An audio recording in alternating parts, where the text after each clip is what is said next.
now it says I'm live. There we go. All right, let's see. It would not be my stream. It would not be my stream if it wasn't live. It wasn't a live shit show. Hey, now I see you. There we go. So, welcome to the shit show. As usual, we are, having fun, doing this wrong. But that's what we do here. So, I appreciate everybody sticking around, even though things were running a little bit behind on your end. I've been sitting here having a 15-minute conversation with myself and my TV, so... So, I appreciate everybody hanging out. Been talking with you, having a good time, and you didn't even know it. So, I'll run back through a bit of a roll call here. We got Freeman Stefansson. He's first in my chat, but I know he was not first overall because it only goes back a little bit. But I appreciate everybody who came in earlier. All I know is I was pre-Marrow. And Marrow's not here, so screw you, Marrow. Pre-Marrow, Dual Marrow is here. Le Lobster. Oh, he is here. Yep, he is here. So, back through. We got Falling Across the Stairs, Crazy Eyes, Mrs. Skeem, of course. I also thanked you for allowing me to bend the Mister's ear tonight. I know that we don't get to do any of this that we want to unless the misses are okay with it. So, always true. Yeah. So, CAB, welcome to the chat. Operator Tony, you know me all too well. If it ain't my stream, if there isn't something messed up. So, Convicted Kwoku, you got it too. So, just real quick, Skeem, you want to give a little bit of an introduction of what you do? Like I said, I know the majority of people here know who you are, what you do, what you're all about. But more people don't know me. I was gonna say, I'm looking at these names. I know these people. Maybe introduce yourself. Let's get you a bigger audience. Yeah. So I am Boog Brand. I'm James. Actually, I'm the owner operator of Boog Brand. We just do clothing, apparel, stuff like that, merch for pretty much anybody who's looking for it. Plus our own kind of cocky, semi-political, mostly political stuff, here and there. Ooh, I like it. Yeah, we dig in. We don't care. We've dealt with cancel culture already a couple times since we started, and we've only been in existence since like March. So we're fun. We're almost cancel-proof at this point. We're just rebuilding. The best way to cancel-proof is to constantly cancel yourself. Yeah, that's what we do. So we are ready to go at this point. So pretty much unless I start selling porn or guns, I'm good. So who I am really, I'm just a guy who likes to have conversation. I decided to start this podcast as a way to pass some time through all this pandemic crap and just get to know some people, have some conversation that we really wanted to enjoy. And I'm interested in people's stories, where they come from and how they ended up where they are. And that's always been a big thing for me, and that's kind of why I reach out to the people that I want to get with, I'm sure a lot of these folks will actually be interested in that. They're always asking me stupid shit. Like, do we say shit on this channel? You can say whatever you want. 100% free it's speech. The free speech channel. Yep, that's right. Yep. If it gets burnt down, it gets burnt down. I don't really care. I'll just start another one. There you go. These guys, a lot of these guys in chat are always asking me a bunch of stuff, and I'm always like, sometimes quick Q&A, but that's it. I don't think we've ever had, aside from a couple Discords, like where I had people in Discord talk, I don't think we've ever really just had anyone sit down and pick at my brain. So this might be interesting for y'all. Yeah, and that's kind of what I like to do. I the big thing that I like to pride myself on is getting people off brand. It's a different thing. I mean, I had a guy, a YouTuber on, the AK guy. Everybody that that normally follows me knows him. He's got over 500,000 followers. I think he's up almost 750,000 now, if not past it. I'm sorry if I'm wrong, but I mean, the guy comes in here and we had him talking about finance. I mean, the guy's known as the AK guy. We were talking about his finance and his law degree that he was working toward. So, but now he's the AK guy and he knows how to do finance because YouTube. Right. Well, he was the one who was talking finance. So he just decided that's where he wanted to go, man. That's where the conversation went. So we just let the conversation roll here. We enjoy that, and we just want to have fun. So, if you want to give some plugs, I know you got a new album that's coming out. They say I'm echoing. Why am I echoing? I don't have a second. I've got headphones and so does he. Why would I echo? You're all lying. You might be echoing. I've had some issues. Damn it. I've had some issues that are really weird. My headset, it's funky that way. Is it like streaming your desktop audio? Is that why? Well, now you're muted. I think it's streaming your desktop audio, but now I can't hear you because you're muted as hell. I shouldn't be muted. It just hates you. Well, now I heard you when you said I shouldn't be. I heard you when it said I shouldn't be muted. Hey, am I still echoing, everybody? Miles says no. Yeah, people are saying, okay, maybe they were lying. Okay, maybe whatever just happened fixed it. Yeah, maybe. Or just everyone's dirty, rotten liars. I don't know. Yeah, it's all right. I don't care if they're liars or not. It's fun, right? That's right. For everybody interested, I'm drinking Tyrion Wake and Bake. It's a coffee oatmeal imperial stout. I got it free. It tastes pretty damn good for free. So I'm drinking 7-Up. It was not free. All right, so yeah, we should already know. LOL, no echo. So apparently, my wife texted me with nothing but lies. She says she's not a dirty, rotten liar. That's a lie.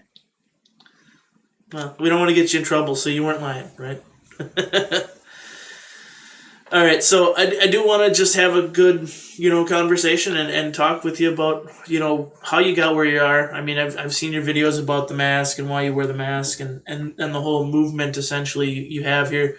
Noob Procrastinator, Tundra Nation members stream problems. That's what we have here. So that's our normal crew. They know we have stream problems here. I've gone live. I don't know. This is our 12th episode live. And I think 6 of the times I forgot to start audio. This time I obviously forgot to hit live. Not my fault. That's YouTube's fucking fault. This new live studio is garbage. YouTube's new studio is so hard to work with. Yeah. So I just, like I said, I just want to have a good conversation and see where you're at and where you come from, why, what you're really about. So where did you come from? Where did you go? Where did you come from? Cotton Eye Joe. There you go. The music in you, right? That's right. More like the weirdo in me. All right. So I'm supposed to talk about where did this channel come from, or like? Yeah. What gave you the big? I know you were in the music industry for a while, trying to do different things, and then you came up with this idea and the mask. And I understand the concept behind the mask. Maybe you want to cover that a little bit. Some people may not have actually gone back to watch that video, even though they should have. Yeah. I mean, I've definitely addressed the mask multiple times, but it doesn't stop people from asking because people are bad listeners. So I guess the whole concept, because the mask ties into it, really. First time I started dabbling with this idea was 2018, like 2018, July or August or so, probably a little before that. Where I was like, maybe I start another music project, another persona identity. I've done a lot of music projects in the past, a lot of bands, a lot of solos, a lot of different names, labels. And at the time, I was doing a lot of music production for other artists. I was doing a lot of freelance work. I was making a lot of different melodies and beats. I was mixing and mastering. And that was, becoming a different secondary source of income, just doing production for other people. And I started to get into more of a little bit of the YouTube rap scene that I was like, what is this? And I was watching one of the big things that like started to push me was the fallout after Kamikaze, Eminem's album Kamikaze. Yep. I didn't know what mumble rapping was until I heard that album. I don't think anybody knew what mumble rapping was. And so he's going against this whole culture I've never heard of. And so it was almost like at the same time that happened was when I started getting a lot of requests to like mix and master and make melodies for mumble rap. And I was like, what is this whole genre, mumble rap, which only lasted like a flash in the pan because now it's been replaced by kind of that low-key swag vibe rap, which is not nearly as bad as the mumble rap was. Right. But I was like, what is this movement? And then I watched this video by Crypt that's just dissecting some of the shit that happened with Kamikaze, the beef between. You just went blank for a second, but okay, You're back. The beef between Machine Gun Kelly and Eminem, and he was breaking all that down. And then just, it kind of led me down this YouTube rabbit hole of the mumble rappers versus the lyricists prior to Vinjay releasing a song by that actual title and all this shit. And I was like, this looks fun. This looks like a lot of fun to get involved with. And I started thinking like, well, I'm learning a lot about hip hop production. The only hip hop production I'd done before was in comedy rap. And the only other rap I'd done was I used to do freestyle battles in Long Beach for a while. So I was like, I'm familiar with rap. I was like, I'm mixing a lot of it. I found out some of my melodies were being sold to pretty big artists. The biggest one ended up being Juice WRLD. I was like, okay. That's how I found out who Juice WRLD was. I didn't know who the hell he was until apparently they were buying my shit from this German guy I was working with.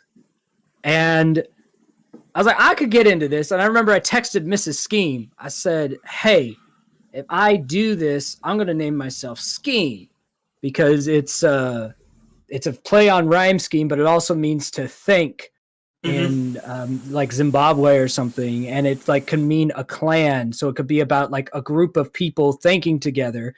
And then as I developed it, I was like, I should also be anonymous because then it's like an idea, you know, like anonymous, like the web hacker group or V for Vendetta sort of shit. I was like, It could just be about the concept of just we are thinking independently and differently. And it was kind of echoing the vibe of the lyricist rappers, but putting away the part of it where they tried to talk about how dope hip hop was and how much better of MCs they were, and focusing on the harm of mumble rap culturally and just the harm of all rap in general that dismisses a lot of mentally ill, blah, blah, blah. I was like, we could talk about political shit. We could talk about mental illness, all the shit no one wants to talk about.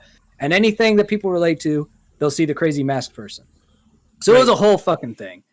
And that all just led to We Skeem. I first released We Skeem music on SoundCloud exclusively for like 4 months. Before I ever started a YouTube, and none of those songs are still up. They're all private. I sent Crypt SoundCloud files of myself because I created a YouTube channel just to be able to join Crypt's live streams to have him listen to some of my songs on SoundCloud. And then eventually some people at my day job heard some of the music I was making. They're like, you got to do a YouTube. I was like, fine. So I put my songs on YouTube, and then I'll stop so you can talk unless you want me to keep going. No, you're good, man.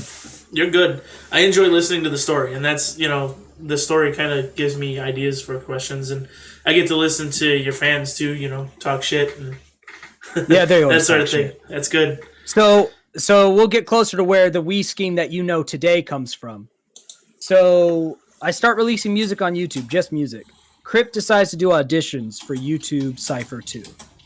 And that started that would lead to a different chapter in what We Skeem would become, because I thought it would just be music. And so after the Cypher 2, a bunch of us started communicating daily. There was like a group chat of like 30 of us on Instagram that I still talk to some of those guys. But that's when I started to like talk regularly with a lot of these guys. And then also was introduced later on to like Blindsight and Dwayne TV, who weren't in that group, but they were around that circle, right? This whole circle of YouTube rap people. And what happened was JAA and Jekyll both were on my ass daily, and so was Legend a little bit, daily, saying, you got to do reaction videos. It had never crossed my mind, because I was just like, I wear a fucking mask, bro. Why am I going to react to shit? You can't see my face. Plus, this isn't supposed to be... I remember literally having conversations with Jekyll and them. I was like, this isn't supposed to be a gimmick. There's a reason behind this. They said, fuck all that. if you want anyone to ever listen to your music and shit, you could use this as a gimmick. And I was like, you're right. But is anyone going to want to listen to me react? Is anyone going to care? They're like, yes, we've talked to you. You know music. They're going to want to listen. So the first thing I ever reacted to, the first edition of We Stream, introduced with me saying this is the first and possibly last edition of We Stream. And I actually named it on the spot. I was like, what is this? We Skeem? We Stream? Sure. I named it like right then and there when we were filming. And first thing I reacted to was a collab between Jekyll and JAA because they were the ones that made me do it. And that just evolved to where We Skeem split at that point between the music We Skeem and the YouTube personality We Skeem. Obviously, the YouTube personality We Skeem is far more popular than the music personality We Skeem. But thanks to the YouTube personality, I have songs now with tens of thousands of views that probably would have never broken a couple hundred. Otherwise. So it's just kind of evolved into its own thing, and now it's evolving into what will probably be my only job. That's great, if you can take it to that level, that's incredible. But back to what you were saying too about the music being separate from the reactions. I found you through your reactions and your music. Like I said, I think I've made a comment before under one of my other aliases that really the music isn't necessarily for everybody, but if it hits you, like there's music that's your music doesn't necessarily, you can't like sit down and listen to all the music at once and resonate with every song, because your songs are very emotional. They're very tied to a state of emotion and how you're feeling. And I think that's great. There's music that's fun. There's music that's not fun, but it's not meant to be fun. Like they're demanding piss scheme. I see all these. Sorry, keep going. They're demanding it because they want me to ask you if you like the color orange, and I'm not that stupid. I changed we all know I changed this color to pink tonight because it was too closely resembled orange. Only on Among Us, orange is sus. Yeah, orange is always sus. So right. But anyways, I do, like your music is definitely different as opposed, and I'm not saying that in a bad way because I do enjoy it and I come back to it often for different things, but it's one of those things where it's like I have to be in a mood for it. But all music is like that for me. Like I listen to absolutely nothing in the car if I'm just like kind of in one of those blah moods, and the wife hates it because I just listen to dead silence. There's a nice ambient white noise in the car though. There is. That's relaxing. So what you said about a lot of my songs aren't relatable to a lot of people. For me, that's like the key that I know I'm doing it right for what I want to do.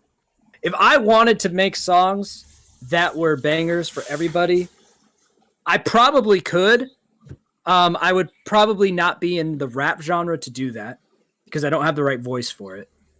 But it's never been a big interest of mine to make basic dime a dozen songs unless there would be like a guarantee of copious amounts of wealth for it, because then I'm not stupid. But there's never that guarantee, right? There's a lot of really generic pop friendly music that never takes off. And the thing that I would think would be the worst thing ever would be to put time and effort into a product is shallow and fake and then have it fail anyway. Right. And I've never been keen on trying that.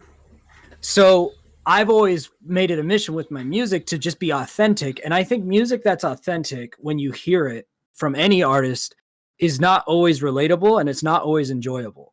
But you'll always know that if you're someone who's got that mindset, you'll be like, this is, and I say this a lot when I'm reacting to certain music. I was like, this is good, but I don't like it. And that's usually your sign that this is probably authentic and it's probably fitting a demographic. You're just not that demographic right now, and you might never be. And I think music that's truly successful finds itself getting those statements a lot. Music that transcends successful and is legendary is music that finds a way to almost do both, but that's so rare. That's stuff like Queen and the Beatles and some of the greatest that you ever hear, where it is both insanely intimate, but also easily accessible. And it's a nuance that in sound, style, and lyricism, I don't think I can accomplish. And I don't think that's a bad thing because I think there's a handful of people in history that have ever accomplished that. Right. No, I don't disagree at all. And that's why I was saying, like, when I say that, it's not a bad thing, because I appreciate music that's made with a purpose as opposed to just music. I think just music is great. There's a purpose for that too, but it's just not designed for it. So, real quick, Casey Whitlow wants me to say, Skeem, you fucker, you abandoned me. Wah. I'm gonna call Child Protective Services, even though I'm 17 and can totally take care of myself. Okay. So Sorry there, about Casey, your abandonment issues. that takes care of your other question. So there's the joke. Okay. What else are these fools asking? Yeah, they got pretty much just talking amongst themselves. Want to know That's about what they do. the color They orange. always ignore me. Yeah, They always ignore me and do their own fucking thing. admitting to mental health issues. It's all good stuff. We've all got them. It's just at least people here admit it. Yeah, it's just a normal. It sounds like my normal idiots are here. It's all right. They're not so bad. It's interesting. They keep it going. So Casey says, "Yay jokes." Well, yay, clap, happy jokes. So you said that you did some freestyles down in Long Beach. Now you're in the Midwest, right now? Yes, right now I'm in Indiana. We're in central Indiana. Speaking of central Indiana, if you live here, we're filming a music video. We need extras, but we got like plenty of guys, Sausage Fest. Any ladies that want to come? We only have one, I think. Yeah, somebody said to ask about, I think it was Vort said to ask about the music video, so I figured we'd get there with this too. We'll get there later, I guess. It's not that important. Probably wrong topic for this. No, I live in central Indiana now. Yeah, so now you said you did some freestyle battles out in Long Beach. So obviously you've been around the country. Where do you kind of like see? Well, I've still spent the majority of my life in Southern California. That's where I was born and raised. High school, I didn't live in California. I lived in Indiana for 2 years and then Colorado for 2 years, back to California for 3 years of college in 2 different colleges, and then back to Indiana to round out college. And I've been back in Indiana since I rounded out college. But my favorite places to live were Colorado and the beaches of California. Not California in general, but just when you live like in the city of Orange, La Mirada, Hermosa Beach, those areas. I don't think there's a better area in the world except for maybe Hawaii to live. Yeah. Nobody can afford to live in Hawaii anymore anyways. Nope. But if you can, that's goals. Yeah. So yeah, and I only kind of asked that because I'm like, I can tell in your music and in the way you kind of carry your tone, you get that very Southern California, almost Los Angeles County kind of vibe. Yep. That's where I'm from. so that's where I get it. You know, it's like I've talked with quite a few people from that area, but it's like, I mean, your voice and the way you carry yourself is very Hollywood Undead. Well, I get a lot of comparisons to them, and what's funny is I listened to Hollywood Undead back in the day. I haven't listened to them since I think it was probably their first album, the one where they had the song that just went, Undead! Like, that was the last time I listened to Hollywood Undead. That album probably came out in the mid to early 2000s.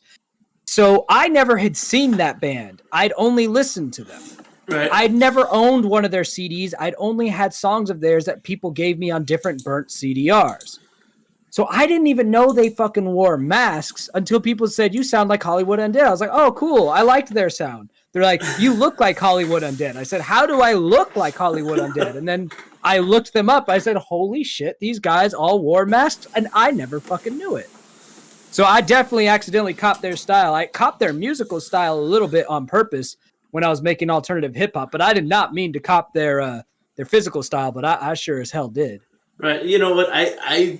It doesn't matter. I mean, like, I don't even draw that comparison based on the mask or the music. It's literally just your vocal tonality is from that same kind of genre area. It's because they mix alternative rock and hip hop. And right. my root are in acoustic piano and alternative rock. So that's where my voice is going to fall. A form of alternative rock is pop punk as well, which anyone who listens to me do anything punk rock is like, this is what you're supposed to be doing. I'm like, supposed to be is a harsh word or harsh phrasing, but I understand what you're saying. That's what my voice is geared towards. Right. Is That's where your range settles. Well, most of those alternative rock bands come from SoCal anyway. That's true. Like the heartland of that weird, grimy, but somehow laid back at the same time vibe. That's just that Los Angeles County, man. That's how we roll. Yeah. So, I mean, saying you kind of got into that younger, back then. Don't feel bad. I'm there too. I'm pushing the upper 30s, so that was my young childhood too. So, you know how it is. Okay. Yeah, we're pushing the boomer phase. So how long have I had my channel, Silent Vustly? I've had my channel for probably about a year, but I only ever used it for advertisement, literally, back in March, April, and then it was literally now 13, 14 weeks ago I started doing the podcast thing, so. It's a baby. It is definitely a baby, but I don't care. We'll throw her down the stairs, so. Oh, damn. I get violent with it. Yeah, boomer doomer. That's about right. So, with the whole being in California, you enjoyed, where you lived. Do you plan on moving away from Indiana now that you've got a family, or is Indiana kind of where you're digging? Indiana's cheap. That's first of all, and then we have a lot of family here. We've got. For our kid, both sets of grandparents are within an hour to 2 hours. And we have 2 sets of aunts and uncles within that same range, 3 nephews within that same range. I still have some family on the West Coast, but it's mostly I have one brother and sister-in-law who are never going to have kids, who still live in California. My parents moved out to Indiana because both me and my brother somehow ended up here. Not by plan or design. It just kind of happened. Indiana just sucks you in like a vortex. It does. I try to avoid it. It's because the cost of living's so low. Like, you're just like, well, why would I leave? I got a mansion for a couple $100K here in the nice neighborhood with the top 10 school district. And so it's hard to leave because it's so cheap to live here. Okay, two nephews and a niece, Mrs. Skeem. Jesus, I just saw in the chat correcting me. It's 2020. You don't know. Exactly. You don't know Clara's life. Anyway, we got some family in Arizona, some great grandparents and crap, but yeah. If we move, it'd probably be to Colorado. Yeah, Colorado's nice. I can't complain too much about it. So that being said, Indiana, I get the Midwest. How do you like the snow? Growing up in Los Angeles County. I hate winter. I hate winter so much. People who the thing that people always used to say was, "Oh, but in Indiana, there's 4 seasons." I'm like, yeah, in California, there's one, the good one. What are you doing? Colorado, I preferred winters there because what would happen in Colorado is you'd have a blizzard where you couldn't leave at all. And then 2 days later, it was 70 degrees and sunny, so everything melts and you get a break. Yep. And then another blizzard, and then another break. But what happened in Colorado, it was rare that you were out in bad weather because everything was just shut down.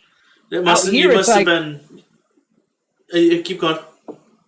Out here in Indiana, it's just like, oh, there's 7 inches of snow on the ground at all times, and nobody knows how to plow correctly, like at all.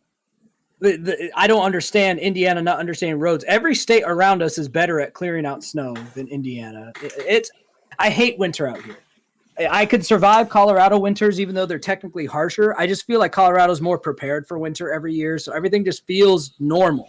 Like the streets are plowed when they need to be. If they don't need to be plowed because everything's shut down, everything's shut down. You get sunlight breaks and warm breaks. Indiana, the sun goes away. It goes below freezing. It stays that way from like the end of November sometimes until March. Winter is like half the year here. In Colorado, winters are shorter. I don't know how the hell that works out. Yeah, You're living in the mountains. You must have been near like the Colorado Springs area because there's places up I was north in Colorado Colorado. Springs. Yeah, There you go. I was in Colorado Springs. I think the weather from Colorado Springs south is vastly different than Colorado Springs north. Oh yeah, it gets terrible once you go north of the Springs. Yeah, so I mean, but in the Springs, it's great. Yeah, I definitely could say that's not bad. I've been out there where there's 18 inches of snow on the ground when you wake up, but you're out there in shorts and a t-shirt by noon. Exactly. So. Indiana winter is too long and extremely miserable and merciless. And someone said they hate summer. Summer's not the season I'm talking about when I say California has one season, you dumb nugget. If you go to the beach where I was talking about, which is the perfect California area, the beach, it is spring weather all year, not summer, spring. Sunny with a high of 75 degrees, which means not too hot, not too cold, every fucking day. That's what I'm talking about. Spring is the best season. It's not too hot. It's not too cold. At night, it gets cold enough to need like a bonfire and a hoodie because it's down in the 50s or 60s. The little bit of an ocean breeze. So you get to feel those warm cozies of needing some hot chocolate that like makes you feel human. And then it's fine the next day. Like it is the perfect weather. That's why it's expensive to live there. Like we skip all the bad seasons. Yeah, no, I definitely feel your pain from Indiana. I live actually in the middle of Wisconsin, so. Oh, it's worse there. Yeah. I'm a motorcycle rider, so I absolutely hate anything, basically now till April. Because we're down 40 degrees this weekend already, so.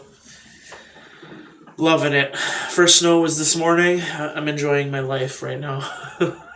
Yeah, it probably would have snowed this morning if there was precipitation. It was cold enough to. It is October 16th. Global warming does not apply to the Midwest, apparently. Not at all. And it seems this is like the norm now. It's like, I remember when I was a kid. Earlier every fucking year. Yeah, when I was a kid, I'd go trick or treating, and you'd be like sweating your freaking jimmies off just walking down the block.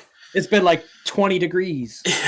I'm going as a snowman this year again. So I believe, and I'll just go back a little bit. Dual Morrow, I may be wrong at who asked this. Wanted to know kind of how much of your content that I've actually watched. I would say I found you 6 months ago. I probably dug in a little bit, went back into your catalog a little bit. I've seen probably most of your reactions, to be honest.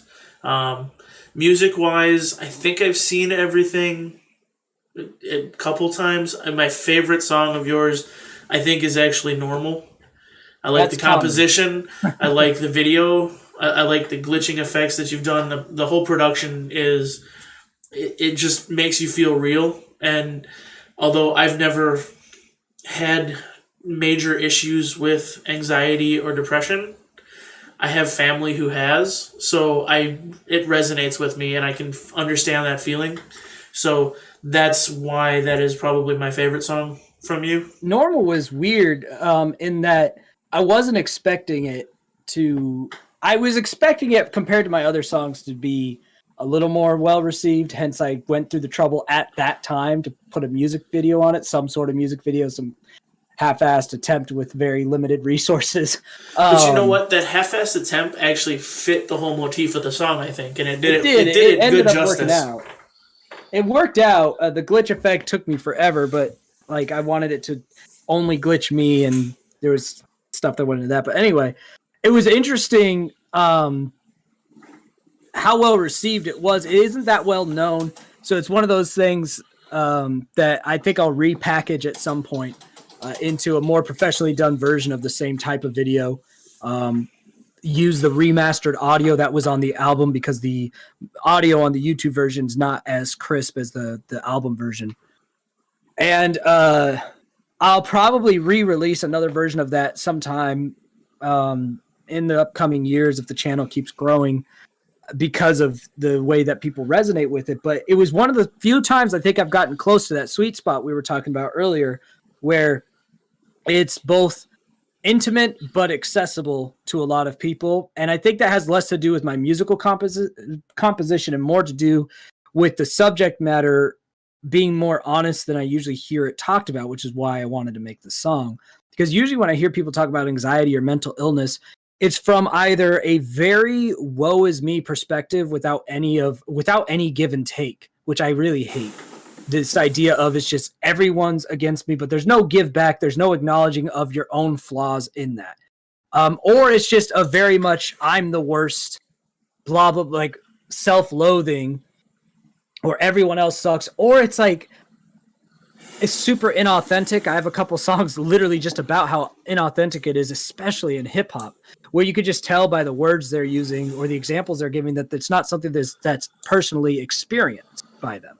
Right. There's a lot of that in all of music, though, because everybody just kind of locks on to two reasons. Number one, they didn't write their own music, so it doesn't actually even pertain to them. Or number two, they're just trying to make a song that relates to a group of people that they were told is their demographic, and it's totally unrelatable, totally stupid. And what I hear so much are songs about depression and suicide, and if you want me to instantly know that I'm not going to like your song and I'm going to know that you missed the point, is when you attach the core reason.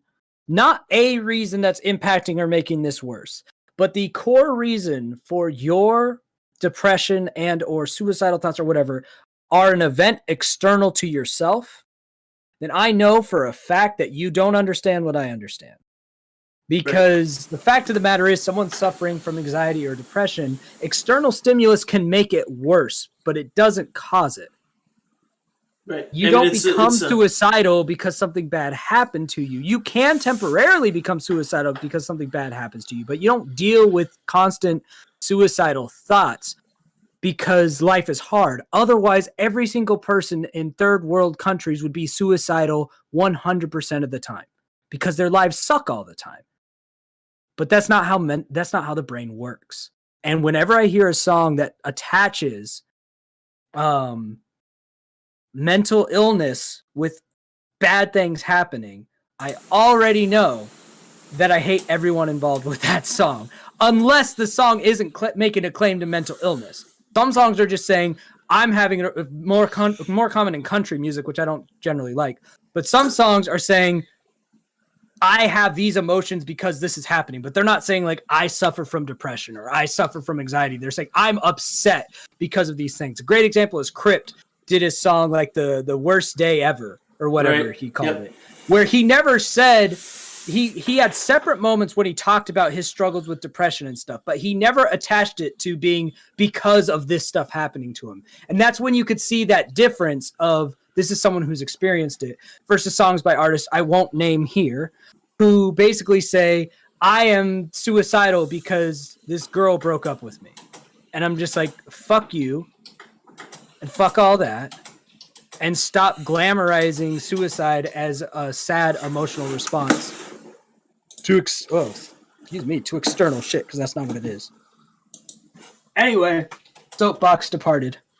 No, it's fine. Soapbox is fine. I did just kick off again. I gotta change some hotkeys on OBS, but I do appreciate that because it's real. And like, for me, my hardest part is dealing with the people that in my family who had depression and kind of trying to understand it. And I think listening to people's music, somebody like yours who is really honest about it and forward, helps. And there's not enough people who actually talk about it, because my biggest issue with the people that in my life have dealt with the depression and anxiety and issues like that is I would try to fix it, which is the worst thing you can do. And it took a long time for me to learn that. Trying to fix it is a real bad idea. unless you're gonna be able to do some chemical surgery, and you've discovered things about neurological synapses that none of the neuropsychologists have figured out. Right. And otherwise, you're not fixing it. Yeah, I get it now, but it's like one of those things where it's like I feel like I felt like I was like to blame for some of it, and I'm like, I don't want to, say that. It's now. Like we need to make Duel or someone an admin up in here. The trolls. Give yourself a break from them. Oh, it's fine. I just literally was like, I wanted to make sure that everything was good because I'm like, I don't usually censor people and whatever. I don't care. Free speech. And going back, I get it. I go back and I'm seeing what it is, and it's like, oh, I don't really care. I guess thanks for timing them out, AWG. Appreciate it. Don't worry about banning them. Don't do anything like that. Just when they come back, whatever, leave them alone. I don't care. Just give them that 5 minutes to think about it. Yeah. So falling across the stairs says, "What's the AWG?" AWG is American white guy. He's in the house. He's one of my mods. He actually timed out the guy who was just posting just random gibberish. I don't know. He might have just got a new keyboard and is missing 4 fingers. Who knows? So I appreciate that. Just wanted to say, just leave them alone when they come back. That doesn't bug me. The only reason I even made mods for this channel is because I had a guest on who's known to bring a bunch of people who like to talk a lot of shit, and I don't really believe they're white supremacists. I just think they're stupid. I think that's a big thing. There's a bunch of stupid people, and they like to push the envelope and Nazi talk and shit like that. And I just won't deal with that because I'm like, I don't want anybody to feel like they can't be a part of this channel. So, yeah. As far as that, that's the only thing that I don't appreciate. So, random garbage. I'm all for free speech and free enterprise, but as soon as you're in an environment where like this, I'll be like, no, you can't say that here. You go start your own stream, say that there. YouTube probably won't let you, but Discord will. Start your own Discord stream, say whatever the hell you want, but not her. So yeah, I feel you. Right. Yeah, and I don't really care. You can say whatever you want to say, but I'm like, the people that tend to come with that guy, and it's not even him, it's just the people that tend to come with him, they're like 1-year-olds. So I think your chat said something about... Sounds like a problem that Donald Trump has sometimes, too. Yeah. But that's okay. Everybody has that problem sometimes, I guess. So... I clearly do with some of the people that showed up here. Hey, they at least they gave them credit. They said they were 3. Oh, 3. Well, that's generous. I said they were concerned that people that come to my podcast were going to run away because there were a bunch of 3-year-olds in the chat. I explained to them, my people are usually 2, so. Okay, they're a little younger, so right? Okay, they'll grow up when they're 3. Exactly. So. I don't want to keep you too long. I don't know what your schedule is. I know we typically go between 45 minutes and an hour. Is there anything that you want to talk about real quick? A little plug, anybody that's here, closed circuit to anybody. I don't know. What is there anything I'm supposed to say to you fools? We talked about random crap.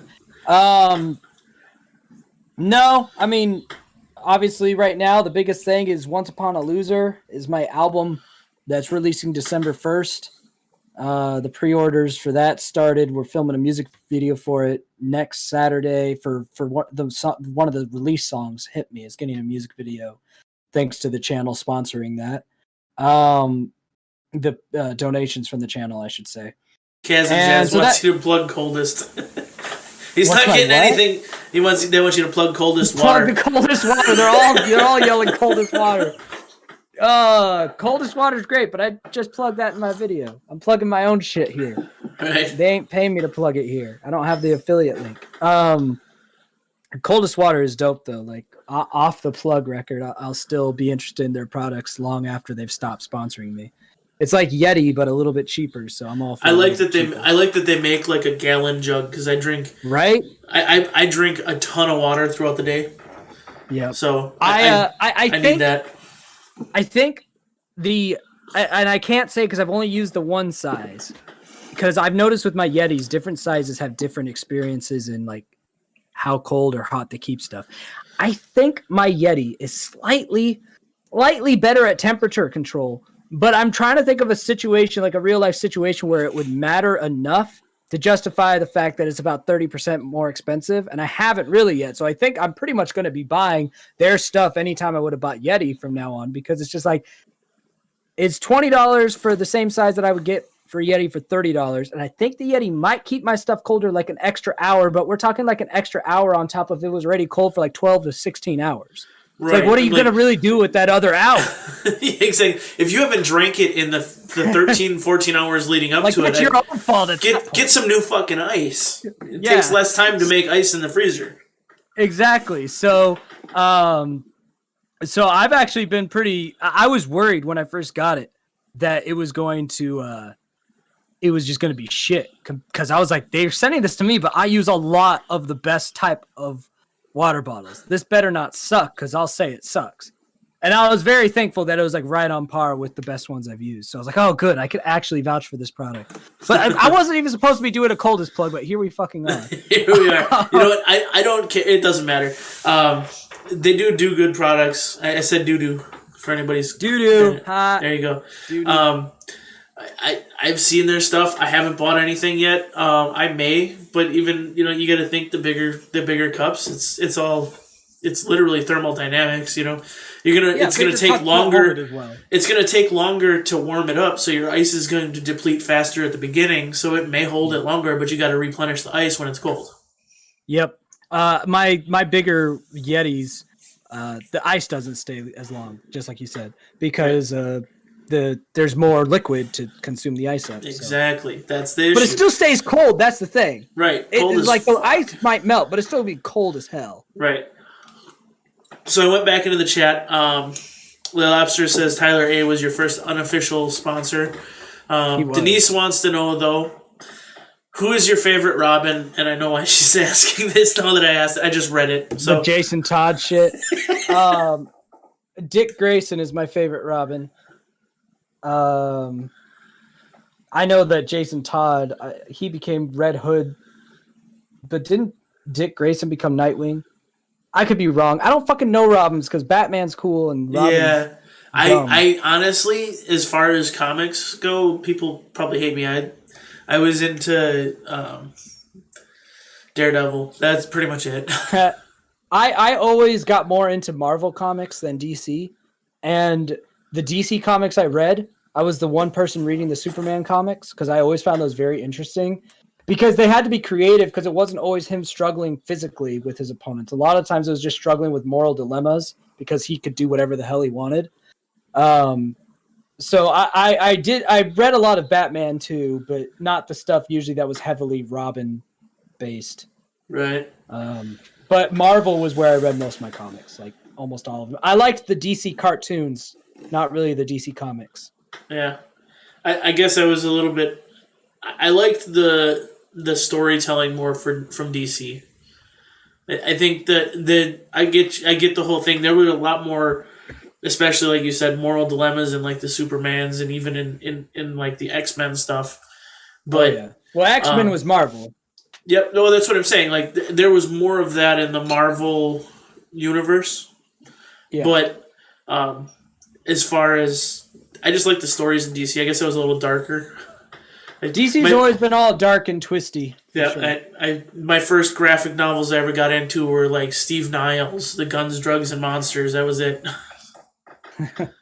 I still haven't finished the graphic novel I got for Christmas. That shows you how much I work. Every now and then I pick it up. It's Superman Year One, which is like, that's got me written all over it. Mm-hmm. A gritty Superman origin story.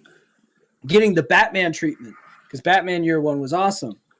And I've gotten through, like, I've loved every page, every image, every bit of story so far. I've been absolutely in love with it.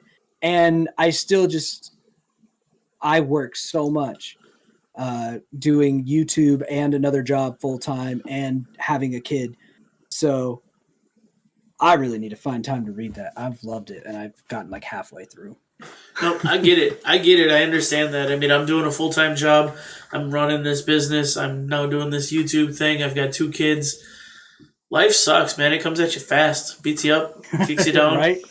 You don't get to do what you normally want to do, so you got to make time where you can. Keep saying my goal is to have this YouTube be my only job, because then I might have a little bit of time to live life. Yeah, and then you'll find that you just do other things. Well, no, what'll happen is I'll put more time into YouTube because, I'll be like, I have to keep doing this to keep it as my only job. But at least I enjoy that a lot more than my other job. Right. So I mean, how old is We Skeem, if you don't mind? He just turned 1 a week ago.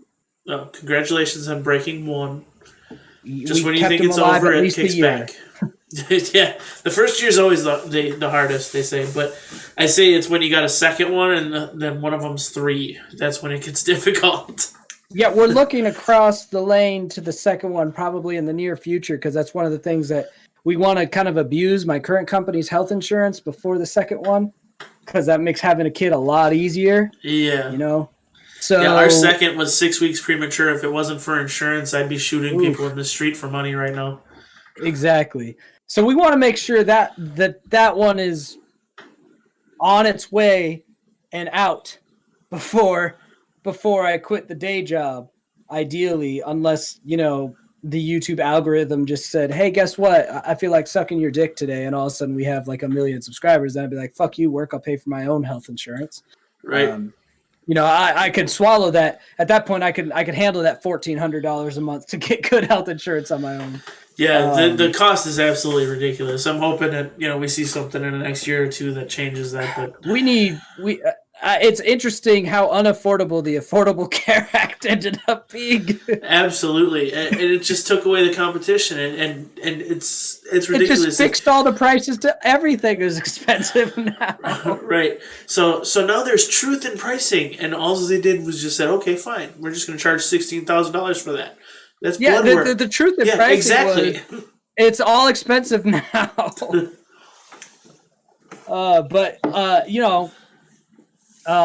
We're fortunate right now that if my channel continued doing what it's doing, which right now, one of the reasons it's not comfortable to switch until we have more subscribers is right now a large portion of our income is based on support on live streams. That's a huge part of the channel income. Right. And you never know if people are just going to get sick of giving you money on live streams. If they're just like, you know what? Exactly. I'm done with this guy. The views are always consistent and a lot more predictable if you keep putting out content. I could predict that, but that alone, like ad revenue from views, would not sustain doing this full time. You have to have the merch sales and the stream revenue from donations to do this full time. Right. That's the thing too. Like I've been involved with a lot of YouTubers through time, and a lot of people trying to become full-time YouTubers and this and that. And I think one of the biggest things and there's a couple of them who are going to listen to this and they're going to know I'm talking straight to them, and I've told them this before, is that you have to take the YouTube and parlay it. You need to turn it into a business outside of just the YouTube, because YouTube money, especially like the people who usually are on my channel, and it's similar to reaction channels too, and I know you're not necessarily a reaction channel, you've got the music stuff too, but that money isn't a given. YouTube can take that away at any time. Yep.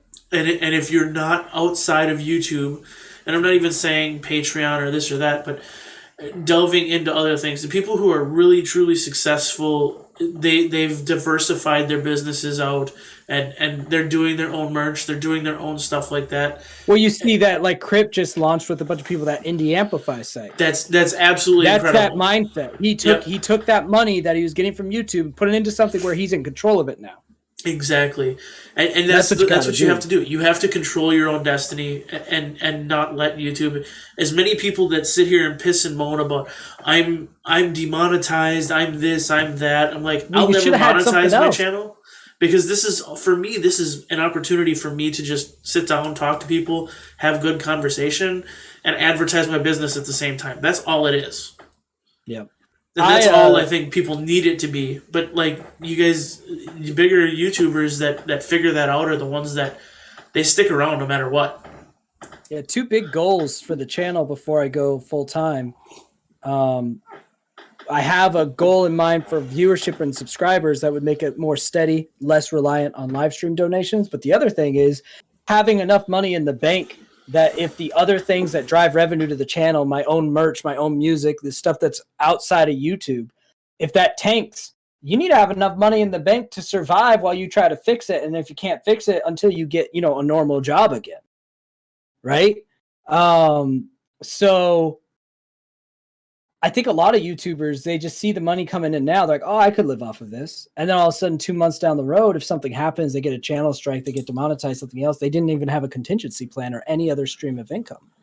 Right. I think that there are times when you can make that jump, even if you haven't established the streams of income outside of YouTube and outside of streams and stuff, if you have money in the bank in case that money stops. Otherwise, what are you doing?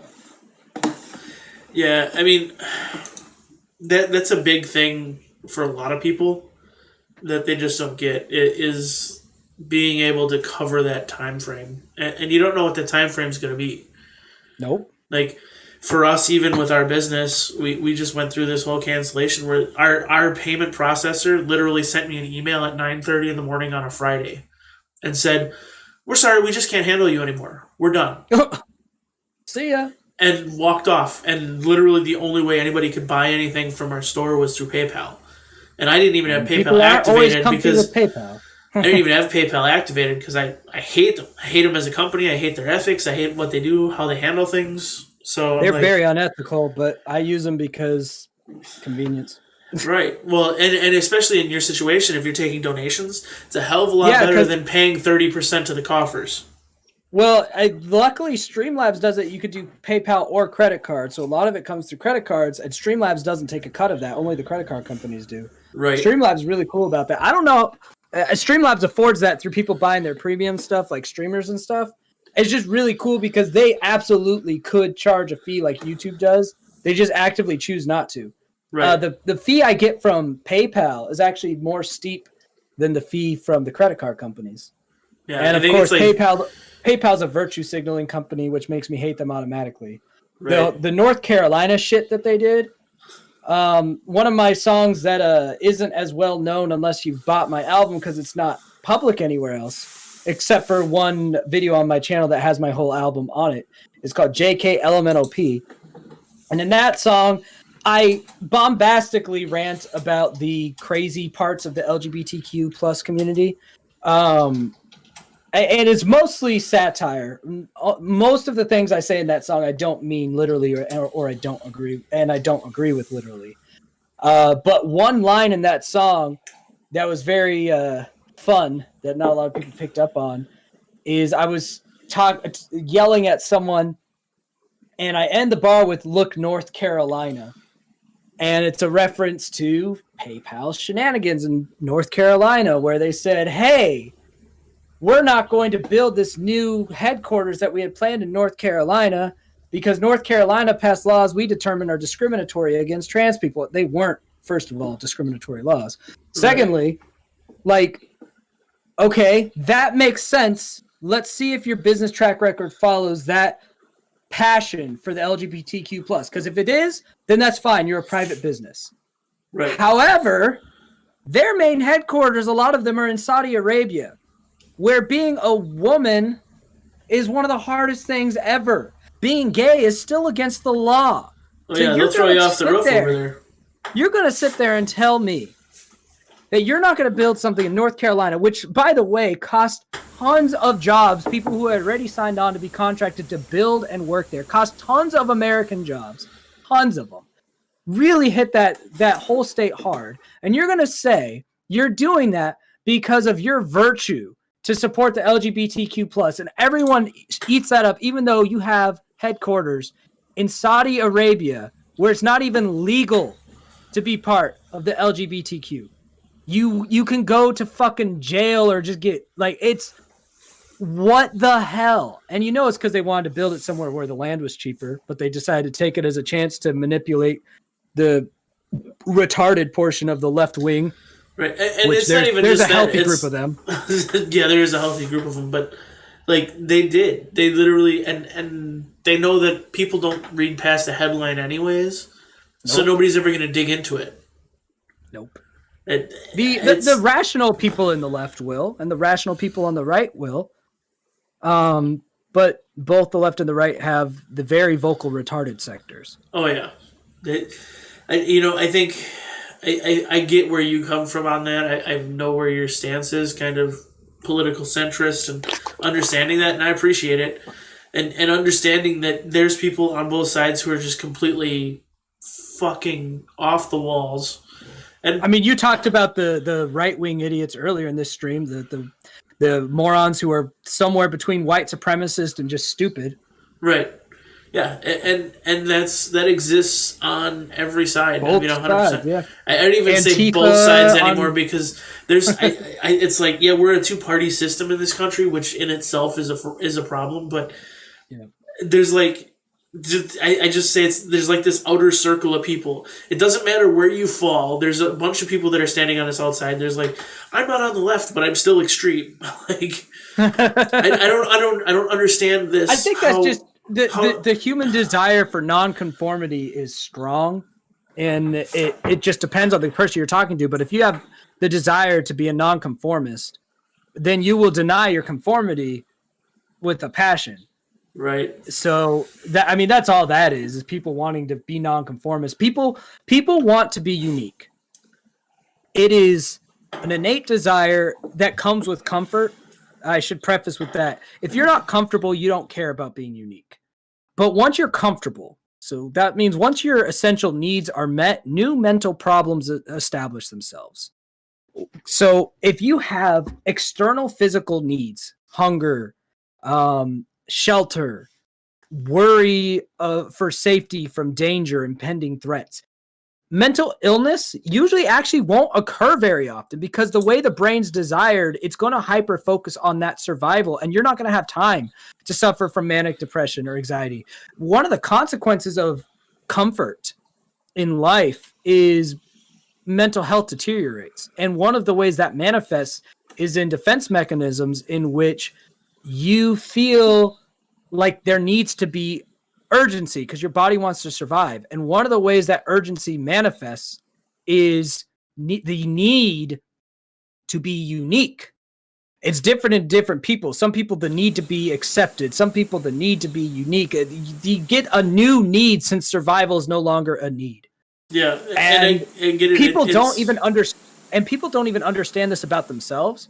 So they just think that they're right instead of when you could objectively look at it, like I have a lot of those weird ass biological needs, but I take a step back and I say, well, that's because I'm comfortable and my brain's telling me this. So should I actually do this objectively outside of my mental state? And that's usually when you'll get people that aren't extremists on any issue and aren't extremists claiming not to be extremists, are people who will be able to, whether or not they word it that way, because you'd have to know those principles to word it that way. But some people who aren't educated in psychology will even just sit there and say, yeah, sometimes I feel a certain way, but then I look at the facts and I know that just because I feel that way doesn't mean I should act that way. And all they've done is simplify a psychological reality that exists because of millions of years of neurological evolution that have led your body and your brain to need to survive. And when the need to survive goes away, your brain invents new things that are the priority in the way of your survival. Yeah, hooray for brain stuff. I don't disagree with it because it really is. I mean, essentially everything you said can really be summed up in the whole terminology of, weak times create strong men create good times create weak men, It's perfect way to articulate that. And it's crazy how much scientific truth lies behind that statement. It's absolutely crazy, but it really is that statement. And we're living in if I could articulate my speech, we are living in a generation of people who've never really struggled for anything. They're very weak because of it. And as much as, oh my God, I struggled. Like, I don't have $600 Yeezys or a fucking $10,000 phone or whatever it is. That's not a struggle. Like, You didn't grow up eating fucking ketchup and mustard sandwiches. You grew Those are up eating. gold. Yeah, that's life right there. If you know your family shared a piece of fucking fish every Friday night because that's what you did. Like, no, these people don't understand struggle. Like, even that, what I'm saying there, the ketchup and mustard sandwiches is not struggling. You There are still people in had food, other right? exactly. Right? There's people in other countries that don't have a roof over their head. There's people in Yep. other countries who don't have food. There's people in this country who don't have any of that. Like, And every but night you can go people out need and to find those people. people have to find out what the threat is. Their brain is making them, so Right. they invent it. Right. That's where you get social justice warriors and all these very weak people. Or you get the triggered people on the right who never admit to being triggered, but they are. The weakness comes from, like you said, lack of adversity, lack of need for survival. It doesn't mean that if you are comfortable, you will become that person. It just means you have to actively fight against it if you were comfortable your whole life. And most people aren't raised to know to do that. As for as much hate as the baby boomers get for being absolutely horrible parents and idiots economically, when you look at their character, because a lot of them struggled a bit more than Gen X and millennials, their character is a lot more strong than Gen Right. X and millennials. Their character has a lot more integrity to it. They are stronger people. Unfortunately, for whatever reason, they didn't adapt to technology very well, which is one of the things that's ostracized them as a generation and made them the awkward, useless old timer at an early age. Well, Was yeah, really technology. yeah. If it's not for Technology moves technology, so fast, though, and it's yeah, not even it's not blaming their them. fault. Like, It's not their fault. yeah, Otherwise, it's it not wouldn't even be a whole blaming them. fucking generation. Yeah, I'm not blaming them. I'm saying it just happened to them.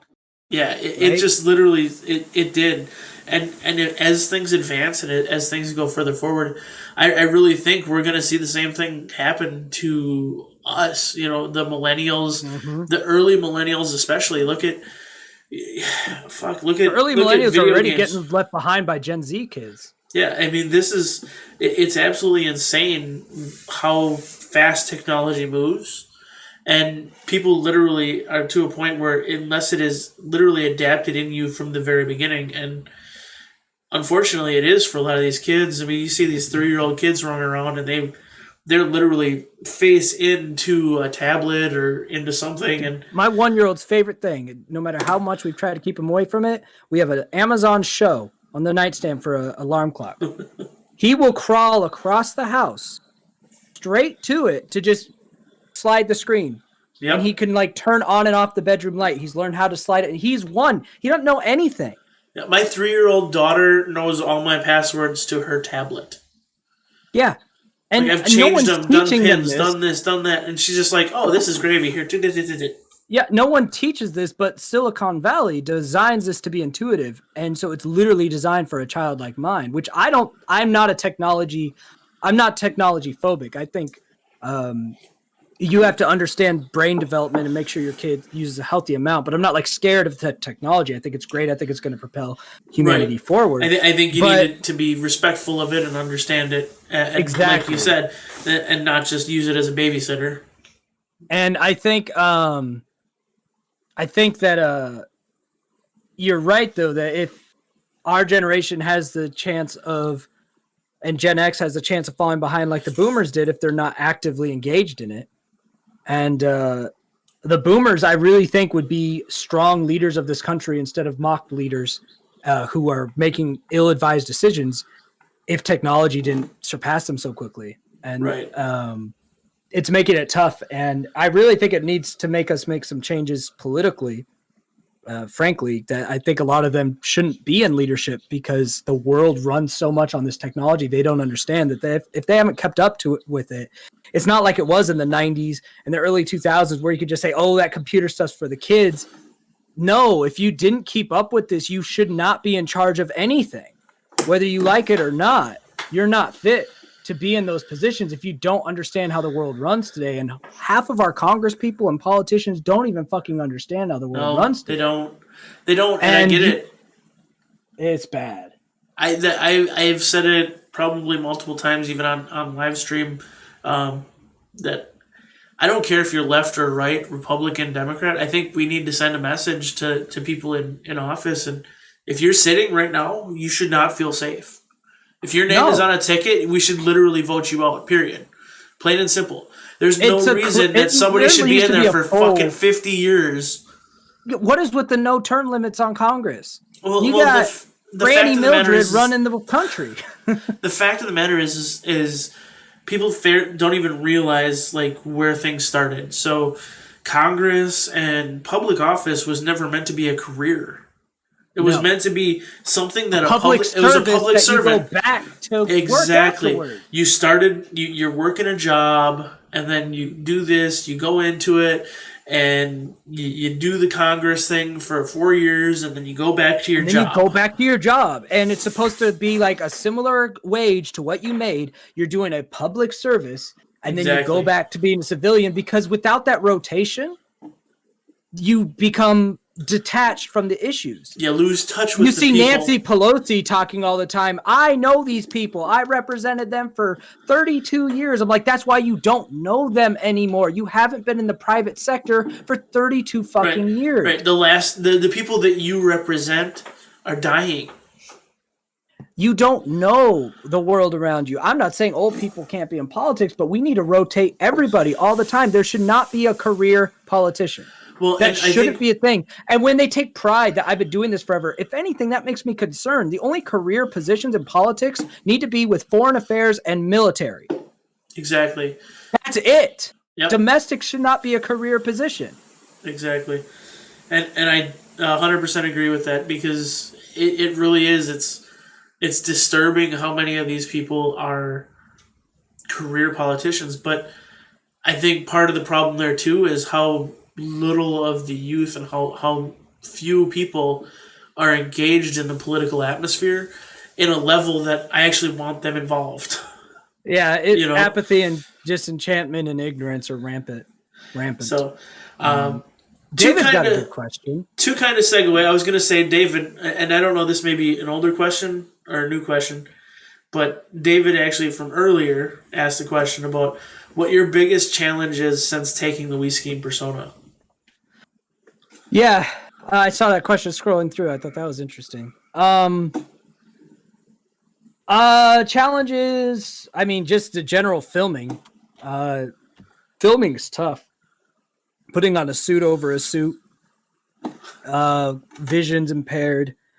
You have to do I have to do a lot of editing. I try to always get my presets right to make the vocals sound decent through 3 layers of mask. Because you got duct tape, plastic mask, and then the material for the morph suit. So you got 3 layers stopping that voice.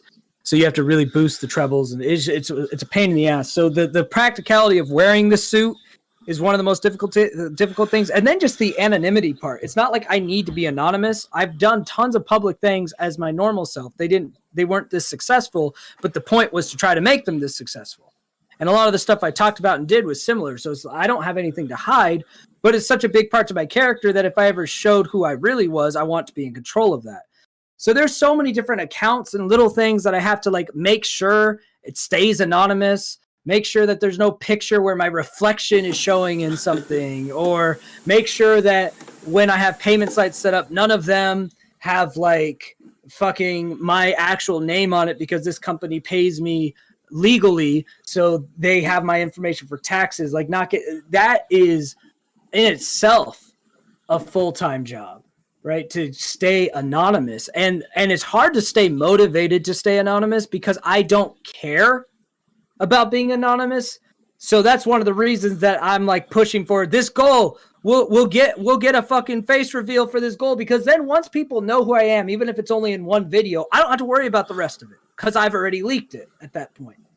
So even though I'm not going to show my face all the time, I'll still be in the persona. At least it makes me stop having to worry about the anonymity, because if I ever got big enough, someone would figure it out anyway. I'm sure someone could figure it out now if they worked hard enough. But I want to have control over that. Hey, here's who I actually am now, back to the mask moment, right? I'd like to be in charge of that moment. If I'm not, the world won't end. but I would prefer to be in charge of the moment where I say introducing who I really am, talk a bit about myself, put the mask back on, video over.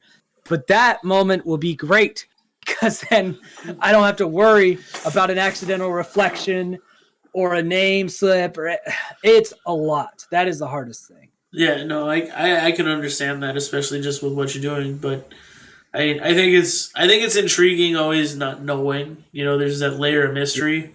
But at the same time, it's like I can understand your plight and wanting to get it done. But I appreciate how you're holding out to, say, well, when we hit 100,000 at the end of the year, otherwise you're gonna have to wait till 1,000,000, fuckers. Yep, and it's just like fuck. I'm looking at the end of the year. I'm like, unless the new ERBs that release boost the channel a lot, we're waiting till 1,000,000. And I'm like, well, fuck. That's a long ass time. Unless again, algorithm could happen, but otherwise, that's a long time. And I'm like, well, buckle up. Well, you're not going to get that big of a boost from me, so I appreciate you coming on. It's fine. This is not for that. It's for the enjoyment. But yeah, it's gonna be a long time having to wear this till the 1,000,000. I'm gonna keep wearing it afterwards. It's just you never know. I should rephrase having to keep up the anonymity. You never know. Anonymity. Guys grow big fast, and the more people you have, the faster you grow. It's absolutely crazy. I think, I was talking about the AK guy that was on here having 750,000 viewers or whatever, his subscribers on YouTube.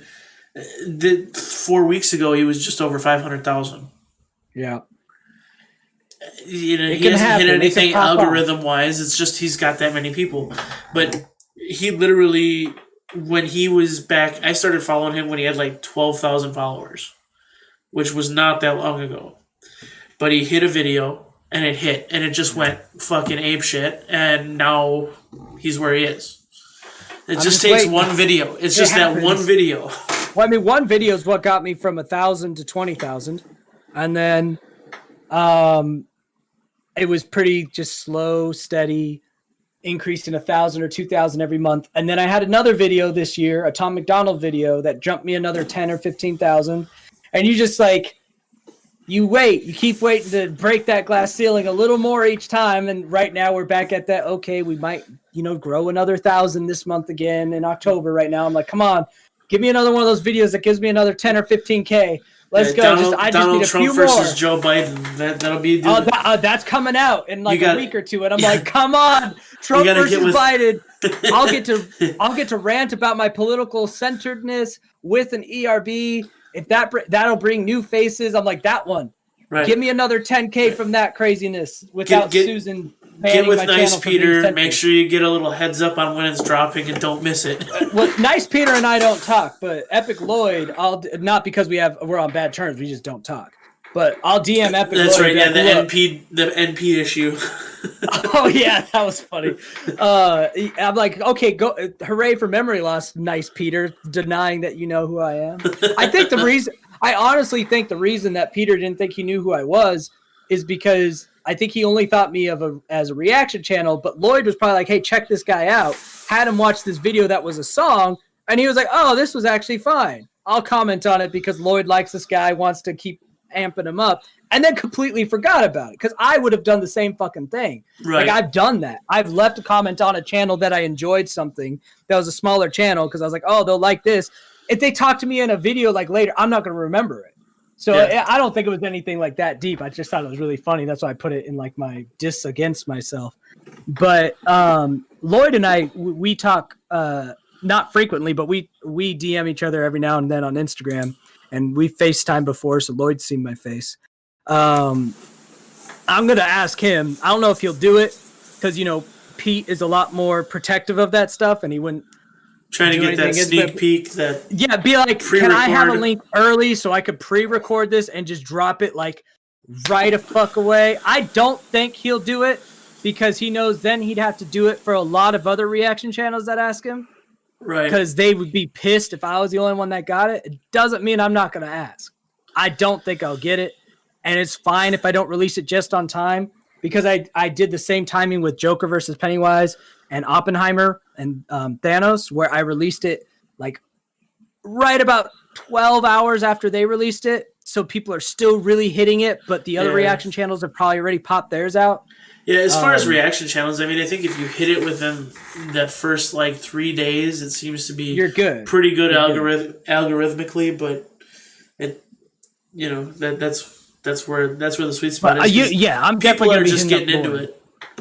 I'm definitely gonna be like, Lloyd, please, Lloyd, give me that early link. What do I gotta do? I'll send you a coldest water bottle. It'll have your name etched in it. Let's go. Epic Lloyd, please. Yeah, that'd be nice to release it right away. But I don't think I'll get an early link, but I'll have it up within 24 hours of them dropping it.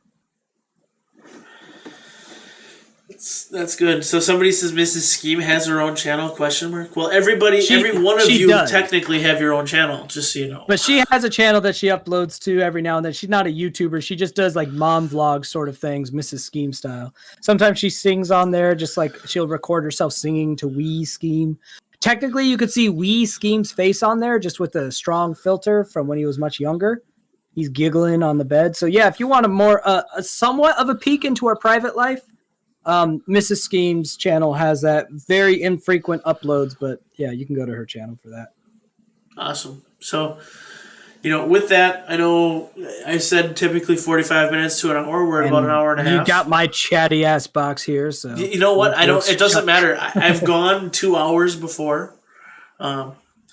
If you're down for it, we can keep chatting. Otherwise, we can pull the plug and let everybody. If you're good, I don't got anything else right now. It's a weekend for me. So. Yeah, it's weekend here too. So, I just, the conversation's been good. I enjoy this and having that conversation and talking about stuff. So to get back into just kind of recall a little bit here, your music video. So you, yep. I know you put a call up for people to come through and if you're coming through the area, come on down, come in, suits, dresses, whatever. And you got a lot of sausage coming to the party, so a lot of sausage. We got at least one lady. Shout out to Hellcat, Depraved Slashers girl. She's coming. She apparently was messaging Mrs. Skeem, her super hot Las Vegas Strip lady in red dress. And I was telling Mrs. Skeem, I was like, well, if she's like our only girl and she's coming like rocking in a lady in red Vegas strip dress, guess who's going to be like in frame every shot of that video because music video law dictates that has to happen. Yep. So yeah, if there are any ladies out there that aren't already knowing this in the Indianapolis, middle of Indiana area, hit up We Skeem at Instagram. Get the details, and he needs you tomorrow. No, next Saturday. Luckily, we got a week. Got a week. Tomorrow, Mrs. Skeem, We Skeem, and I will be going to the location with the videographer, so we can iron out what exactly time frame we'll be doing. And I'll be sending an email to people who have shown interest on. Okay, we already know the location. We're going to find the specific spot within the location. Then we're going to say this is the time. I imagine it'll be a 4 to 6 hour shoot. Like most of those kind of projects are. So it should be a fun but lengthy day.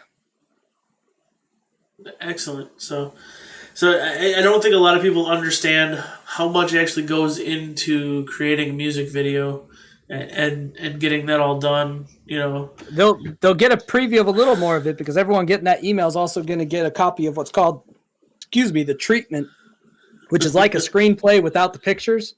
Yep. It's just a story of what the music video is going to be. And everyone that's going to be in the video is going to get that treatment because I need you to understand what the video is going to look like. So as an extra who's going to be on screen, what kind of vibe you should be portraying, what kind of movements you should be doing and things like that. How you should act. Welcome to how you should act. What is the story of this video? What are the camera angles going to be? Like all that's in this, page and a half single space treatment.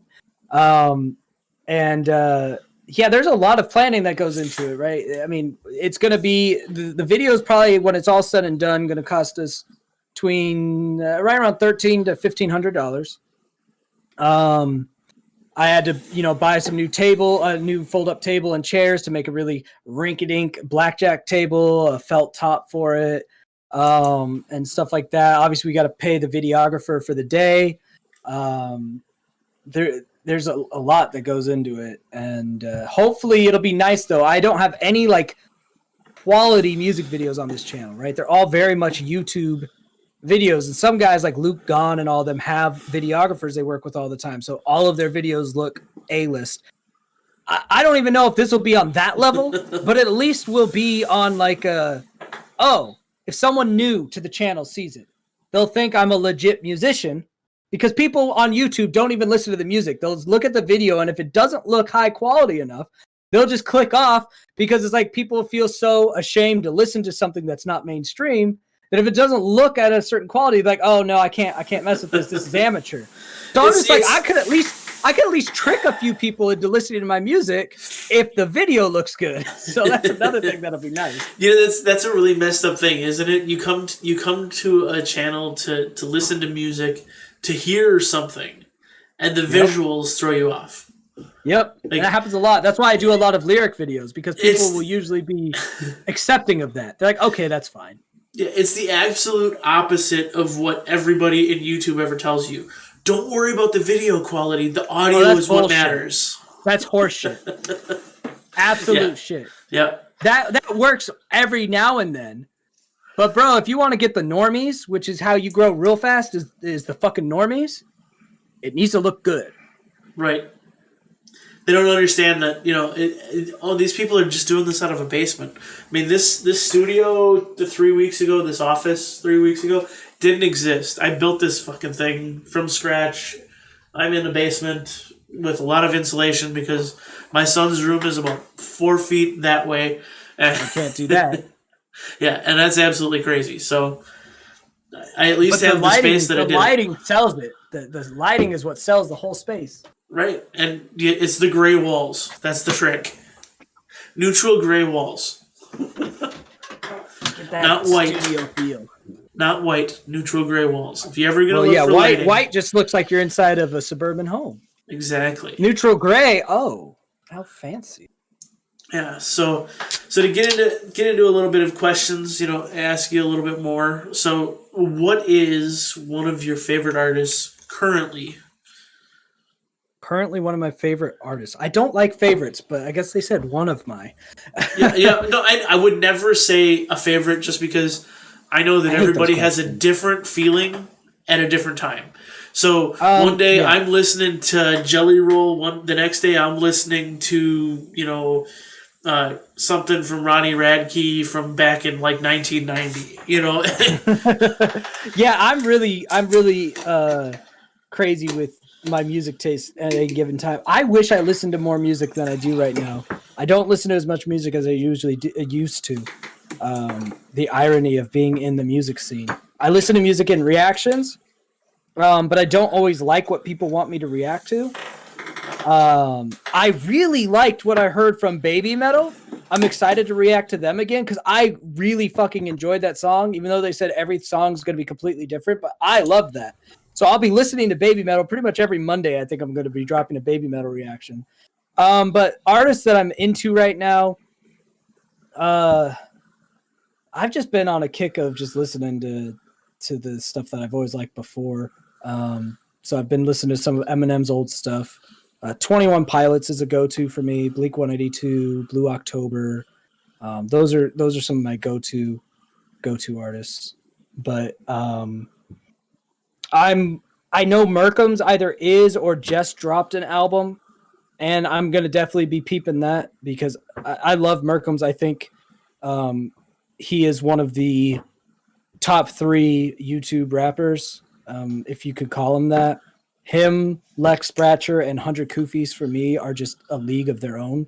I think Quedeca would be up there. I just don't personally like his music, so that knocks him down for me. But I think he's one of the elites. Dax, I think, is too repetitive for me to put there, but his sound is very, very polished.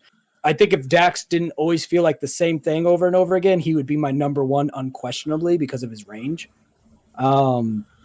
But Merkham's is something that ever since that cookout, I'd heard him before and worked with him a couple times, but once I like got really to understand him after that cookout and heard him live and then started looking at his catalog more, I realized he had a remnant of like if Ludacris and DMX got together, like you have that grimy, aggressive DMX sort of sound, but with the swagger of Ludacris and the flow quickness, and maybe a little even Tech Nine in there. He's just like this molding of a lot of voices that I really like in hip hop, and his lyricism's crazy. Like he's coming up to my top, and so I'll be curious to check out that album for sure. Yeah, no, I definitely don't disagree. I'm not huge into the YouTube rap, but with Crip's newest video, hearing the sound and it kind of got me sparked a little interest in what he's doing. It is crazy seeing these younger artists coming out where, when we were growing up and like the Tech Nine of old, even today, he's still got a very distinct sound and it's very Midwest. Yep. It's a chopper sound, and then you've got everybody has their own little sound, but these new guys, they're really blending it all together and making it just their own sound. And there's nothing that's like it. And you do draw that, hey, oh my God, I can hear this guy in it, but wait, now I hear this.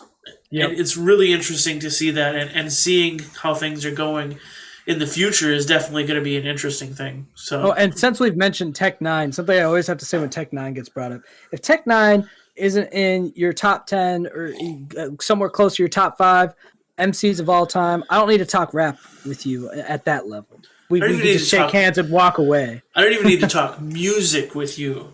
I mean, like, I don't understand people who don't like. I'm like, I guess if you never heard Tech Nine and you only heard like one song, fine. But there are people who have legitimately listened to that man, multiple songs, understand what he's about, and be like, he's not top 10 for me. I'm like, then who are the 10 motherfuckers you are saying are somehow better than Tech Nine? And then they come up with some dumbass list and they like say something like Drake, and I'm like, just get the fuck out of here. Yeah, it's a mainstream thing. I think a lot of people they're literally just stuck in this mainstream mentality and strange music, man. That's what he calls it, because it is like, dude, the guy has been on the Forbes list. Like, how can he not be fucking mainstream? The guy has got a stable around him that's absolutely incredible. Bro, if I in another life where I played things differently, if I tried to do this weird scheme thing sooner, I might have found myself in that strange music train with, the time when Joker was fucking around and dissing Tech Nine like an idiot because he got kicked off the bus. I feel like if I was trying to come up this direction at that time when Tech was really looking for just weird outcast kids, because there was a time that he was really looking for that, I might have actually snuck in there. If it was this type of persona, like I think Tech I don't think he's not looking for that though ever. No, I mean, not now. He's different now. I don't really think he is. I think he's still looking for that. I think the he biggest could be. He could. I think the biggest misconception of Tech, and I've seen it like in interviews and people asking him questions, is he'll always answer the questions the way people want him to answer them, kind of. But it's not that he's looking for the weird kid. He's looking for that person who has legitimate skill, regardless of whatever they're using to kind of draw attention to themselves. Yeah. I guess who used to do that a lot more was Dr. Dre. That's why we got Eminem. That is how we got Eminem. For that. It was skill regardless of how you packaged yourself. And labels today look at how you package yourself before they look at the skill. I don't think they ever look at the skill. I don't think there's a before to that. That's true. So but that's the biggest thing that like strange music and some of these younger, and I say younger labels, do themselves. Like they look at the artist and the skill over the package. I mean, to be honest, I mean, if you look at the package that is Big Chris Calico, the guy's package deal like isn't that great, but his skill is fucking amazing. I mean, he's got a range to sing. He's a rapper. He's got just an amazing catalog of ability. Yeah, once you get to, but his package is like garbage. Once you get to mainstream, you have a couple of cutouts depending on the generation you're targeting that you want to fill. The best example of this that I bring up because it's the best example that I can think of that everyone knows these people, generally speaking, is Lorde and Billie Eilish, right? There's always a cutout that needs an edgy, seemingly younger teenage prodigy feel. When you take off the veil, you realize there's not really a whole lot there. There's decent talent, and that's about it. But there's always a cutout that the major labels want to feel that, oh, we're connected with that small, independent, edgy, artistic person. And there's always someone in there. And the most obvious replacement I ever saw in the industry was Lorde being replaced by Billie Eilish, because Lorde stopped doing whatever Lorde was doing, stopped making her music for one reason or another. She could have. I don't know. I don't really know why she stopped. And they were like, oh, we're missing someone who doesn't care about being a sex symbol, who's indie and edgy and super artsy to make, billions of dollars off of the girls who don't feel like they're pretty. And then Billie Eilish's older brother noticed the opening. He's very smart. He's pretty much the brains behind that whole operation. Oh, yeah. And she admits it, too. Yeah, she knows it. And so he packaged her and pitched her in all the right ways and got lucky enough for the right people to see it, and also had the added bonus that Billie Eilish is talented, not like insanely talented, not better than a lot of other people who are unknown, but she's talented. And they had that void. And that's what's so predictable and boring about major music is whenever you see a new artist on the rise, all you have to think about is, okay, which artist are they replacing? John Mayer and Jason Mraz got a little boring. Good thing we found Ed Sheeran. Like, it's right. It's so predictable that it's just boring. Right, and everything sounds the same in mainstream. There's nothing that really stands out like, oh my God, that's amazing. Updates for the decade, right? Here's the sound that's everyone's going to use now in every genre. That's what you do. And then, can we use the same people from last decade? Sometimes yes, Justin Bieber. Sometimes no. There's a very select few artists in mainstream music that I think anybody can really say are great artists. And I think Justin Timberlake is a great artist in mainstream. I'm not going to deny that. I mean, he's got an incredible range. He's got the songwriting. He's got the ability to hang it. I think he was... The only thing that I dislike about Justin Timberlake is he was packaged as that guy. Yes. If that makes sense. But I do. I mean, it does, but he's definitely extremely talented. Someone just said Sky Daddy is better than Billie, and I can't agree with that more because Sky Daddy, I think, is the actual version of Billie Eilish. She's the actual edgy teenager with loads of talent. So, yeah, I would agree with that. I think Sky Daddy and I are actually going to do a song sometime in the future. So. You heard it here first. Her and I talked a couple times in DMs, shared each other's music, and I was like, I think we can mold to make something. Excellent. So. Yeah, I mean that's the thing though, and some people are like Kendrick Lamar is a great mainstream rapper. I don't disagree with that. I think there's some other guys that are sort of mainstream that were kind of like just pushed away that I think are better. I think Kendrick Lamar has a sound that's very unique, but I don't think he's got like. I'm not saying he's bad, but I'm not saying that he has like a ton of skills either. Like there's certain people like if I were to point out like if I don't draw this name up right now, it's gonna be horrible,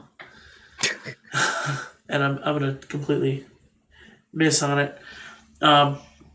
There are particular artists who have an incredible sound like Kendrick Lamar that just they don't get any play. They don't get any name or recognition, and they've got the total deal. I think Kendrick Lamar, everything sounds the same from him. Yeah, I have the same issue with Kendrick Lamar. I've never been able to attach myself to him that much. I think a lot of his popularity fell off when everything he released sounded the same. It's kind of the same thing that happened to Logic. Logic had like two modes, his goofy mode and his Logic mode, and it just gets really boring. Right. No matter how much skill are in those two modes, if it never changes, it's boring. I think Eminem gets too much flack for the fact that his style's changed over the year, but honestly, if he had released another 6 albums sounding like Slim Shady, we'd all be fucking sick of it by now. So while some people really prefer Slim Shady, I think if he had just always done that, I think his legacy would be even worse than it is now.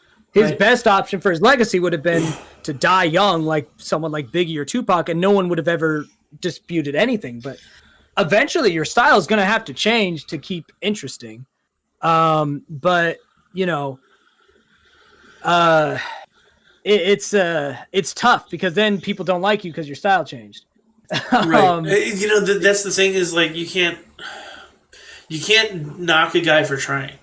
Like, I would rather Eminem have made 1 million albums and only had 2 that hit than him have made 1 album essentially that hit. Like you're saying, Well, I'm just saying, like there are all these artists that it's every single fucking album is the exact goddamn same. Same because they don't want to change fucking from what cookie people cutter. Like. Hey, we hit it, So and you're gone. And you're gone.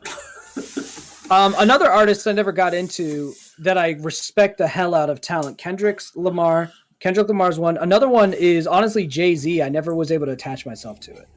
But a lot of the East Coast, a lot of the East Coast rappers I never got into. I think there's just I don't know. I'm a West Coast guy. I guess that's why.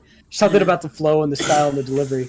But Jay-Z, I'm just like mad props, mad talent. What a hustler, right? Making himself an empire. Yeah, I respect his hustle 100%, but I can't. I can't sit down and listen to most of his albums. There's one of his albums I could listen to. I forget the name of it, but there's one album I could listen to. Was the only album I could listen to. That might be the one. There's it was one like album his third album. There's one album that I know I could listen to front to back, and then the other ones I just get bored. I'm like, there's skill here. I like his simple wordplay that's also complex at the same time, but I just get bored.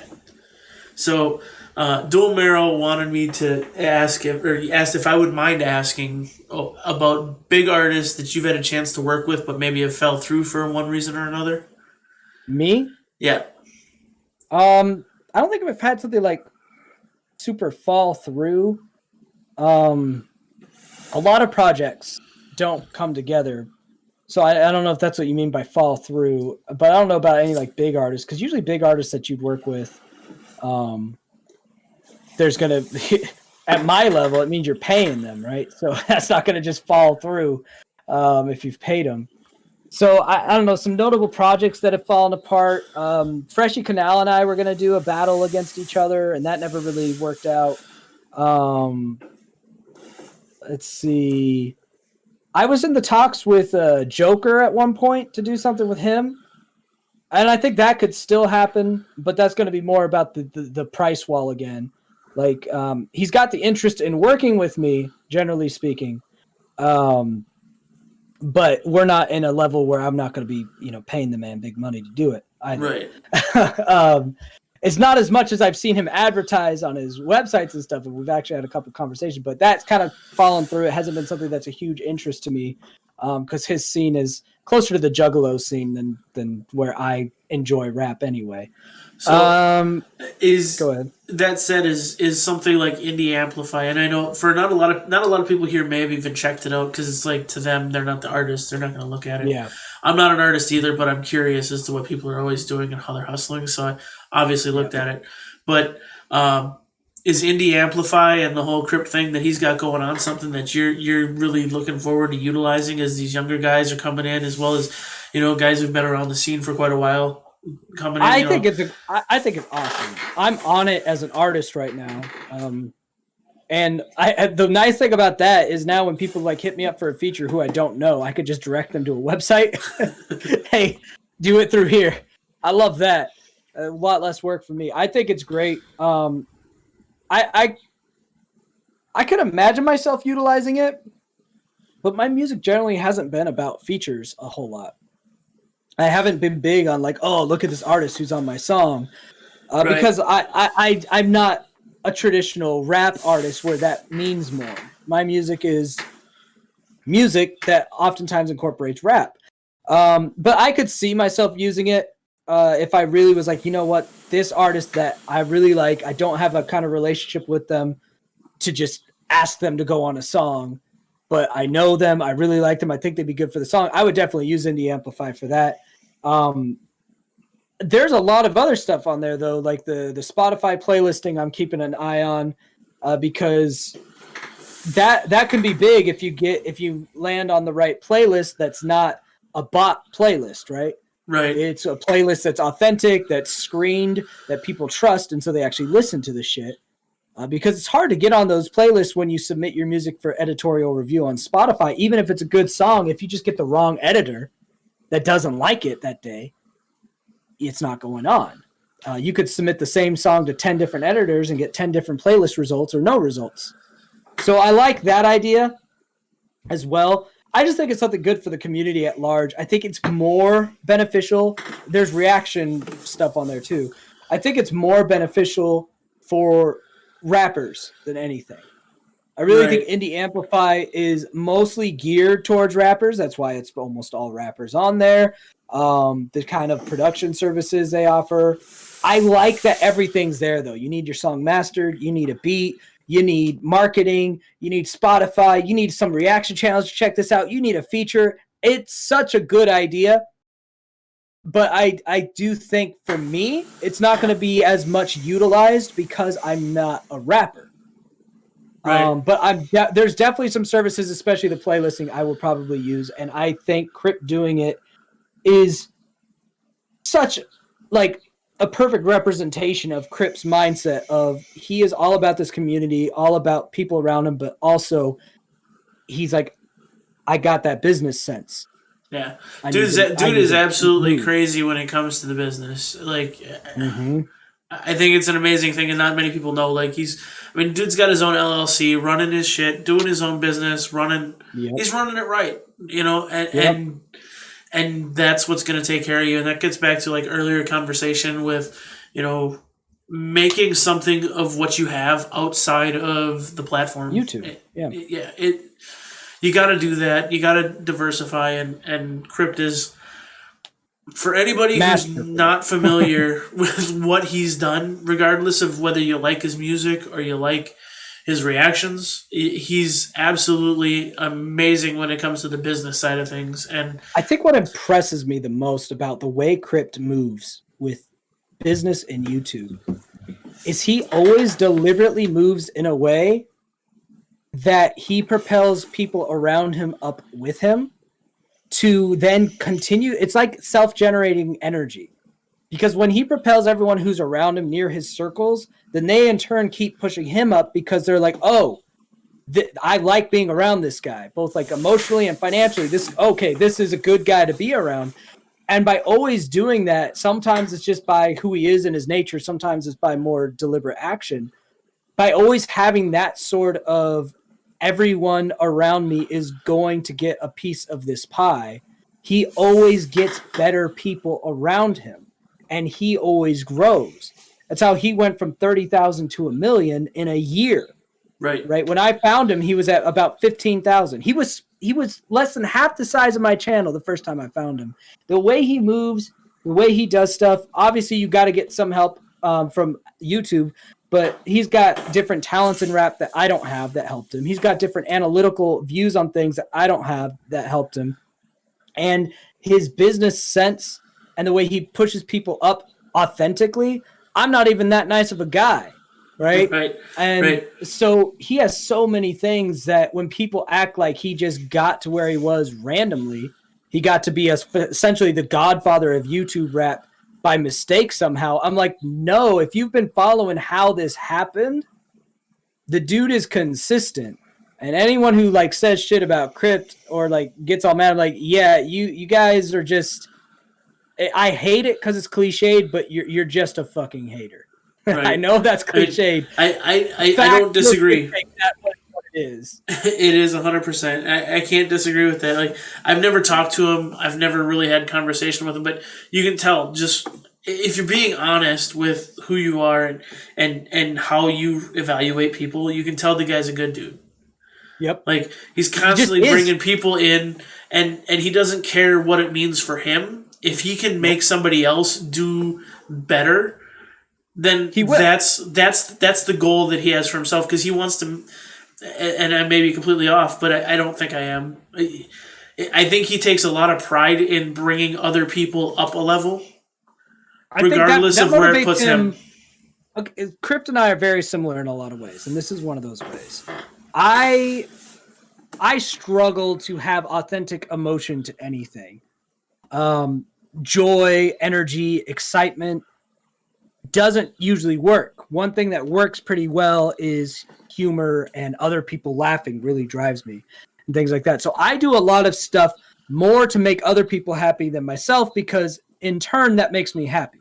Crypt is similar in that he isn't as interested in his own growth and success, except where it can retire his parents, or where it can see someone who never thought they'd make it getting a shot. It's not about him all the time. It's more, he gets more happiness and motivation from seeing other people get lifted up. And I'm very much like that. That was one of the things that drew me to Crypt, is I saw that about him right away. I saw when he was at, hitting 30, 50,000, all he wanted to do was see how many small artists he could give a platform to. He wasn't always able to do it just because people are dicks and shit like that. But that's always been his, and that's why he gets people like Futuristic around him, because Futuristic's another guy that he would smile and give you a high five as you launched past him in success and be genuinely happy that you did. Right. Crypt is a guy that if this time next year, for some reason, I had 2 million subscribers, like I just blew the fuck up, and he was at 1.5, he would call me an asshole and laugh, but he would genuinely be stoked that he had a role in that, and he would legitimately be happy that I passed him. And most people can't say that legitimately, but that's just the kind of There's person a lot of people who just hate in the background. Real quick, just because he asked for it, I'm going to do it for him. So Batman Man says he's got to leave, his mom's calling him, so I'm going to shout him out. Batman Man, thanks for stopping in. We appreciate Batman you. Man? You have a good night. Don't get in trouble from mama. Do what she says. Don't get that whooping. Batman Man. I like it. Batman Man. Exactly.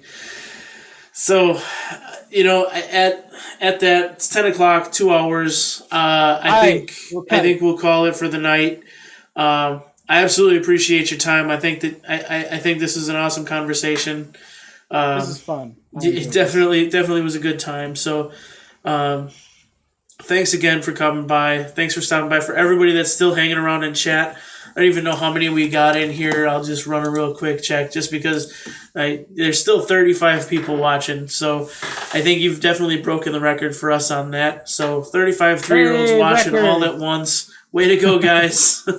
I think the most I saw was 50-something at one point. I think there was a time I did see it. We were up to like 50-something, but 79 likes on a video before we even finished the live. That's 100% for us, a record. We appreciate that. Way to go, schemers.